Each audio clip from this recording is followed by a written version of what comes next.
MLC ఎన్నికల వేళ తెలంగాణలో నేతల మధ్య మాటల యుద్ధం జోరుగా సాగుతోంది. కాంగ్రెస్ పార్టీకి ఓటు వేస్తే పాకిస్తాన్కు ఓటు వేసినట్లేనని కేంద్ర మంత్రి బండి సంజయ్ వ్యాఖ్యానించారు.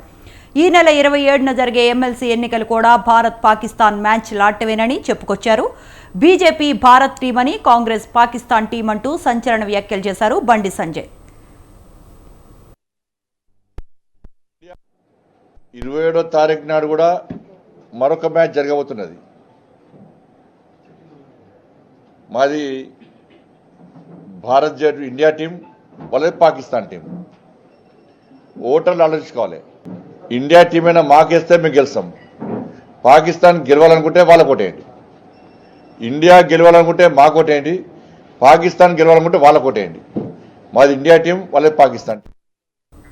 కేంద్ర మంత్రి బండి సంజయ్ వ్యాఖ్యలపై మంత్రి సీతక్క ఫైర్ అయ్యారు. గత 11 సంవత్సరాలుగా యువకులు, నిరుద్యోగులకు ఇచ్చిన హామీలు ఒక్కటి కూడా బీజేపీ నేతృత్వంలోని కేంద్ర ప్రభుత్వం అమలు చేయలేదన్నారు. ఏడాదికి 2 కోట్ల ఉద్యోగాలు అని చెప్పి జిల్లాకు 200 ఉద్యోగాలు కూడా ఇవ్వలేదని ఎద్దేవా చేశారు మంత్రి. నిరుద్యోగులకు, యువకులకు జవాబు చెప్పుకోలేక మత రాజకీయాలకు బండి సంజయ్ పాల్పడుతున్నారని ఆగ్రహం వ్యక్తం చేశారు మంత్రి సీతక్క. గెలిపించి పనిచేసే ప్రభుత్వాన్ని సపోర్ట్ చేయండి, పట్టం కట్టండి. భావోద్వేగాలు సృష్టించి కొట్లాటలు సృష్టిస్తే చదువుకున్న యువతకు ఉద్యోగాలు, ఉపాధి రావు. BRS, BJP దొందే. ప్రజల భావోద్వేగాలను రాజకీయ ప్రయోజనాల కోసం వాడుకోవడం, ఆ యువత మీద రకరకాలుగా ఇబ్బందులు పెట్టడం, తద్వారా వాళ్ళను వదిలేయడం. అయ్యా బండి సంజయ్ గారు, మీకు యుద్ధం చేయాలనుకుంటే పాకిస్తాన్ తోటి మీరు భారత సైన్యం అక్కడ సరిహద్దుల్లో ఉన్నారు, వాళ్ళతోటి వెళ్ళి చేయి కలపండి, వాళ్ళను మనోళ్లను. కాంగ్రెస్ కి ఓటేస్తే పాకిస్తాన్ గెలుస్తుందన్న కేంద్ర మంత్రి బండి సంజయ్ వ్యాఖ్యలను ఎంపీ చావల కిరణ్ కుమార్ రెడ్డి ఖండించారు. ఎమ్మెల్సీ ఎన్నికల్లో గెలిచేందుకు ప్రజలను సెంటిమెంట్లతో రెచ్చగొడుతున్నారని ఆక్షేపించారు. బీజేపీ ఏం చేసిందో చెప్పాల్సిన బండి సంజయ్ విద్వేషాలను రెచ్చగొడుతున్నారని విమర్శించారు. బండి సంజయ్పై ఎన్నికల సంఘానికి ఫిర్యాదు చేస్తామన్నారు ఎంపీ చావల.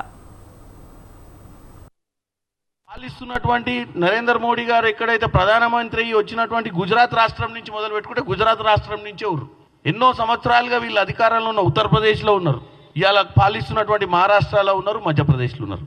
మరి ఎందుకు ప్రజల్ని ఎందుకు కన్ఫ్యూజ్ చేస్తారు? తెలంగాణ ప్రజల్ని మీరు ముస్లిం సోదరులను టార్గెట్ చేస్తే మీరు ఎక్కడో కొన్ని నోట్లు పోలరైజ్ చేసుకోవాలన్న ఆలోచనతోటి మీరు మొత్తమే హిస్టరీని రీరైట్ చేయడంలో మీరు నెంబర్ 1. అంటే ఇప్పుడు ఇది హిస్టరీ కూడా కాదు, ఇది ప్రజెంట్.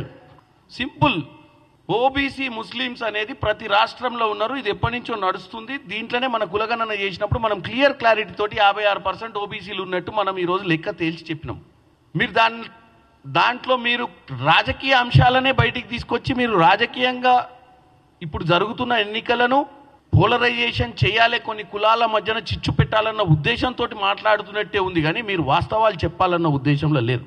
మొదటి నుంచి ఇటు బండి సంజయ్ గారు కానీ కిషన్ రెడ్డి గారు ఒక అంశం మీద మాట్లాడుతున్నారు. కులగణనలో 10% ఓబీసీ ముస్లిం రిజర్వేషన్లను ఇంట్లో మేము ఒప్పుకోమంటారు. వాళ్ళు తెలుసుకోవాల్సింది ఒకటి,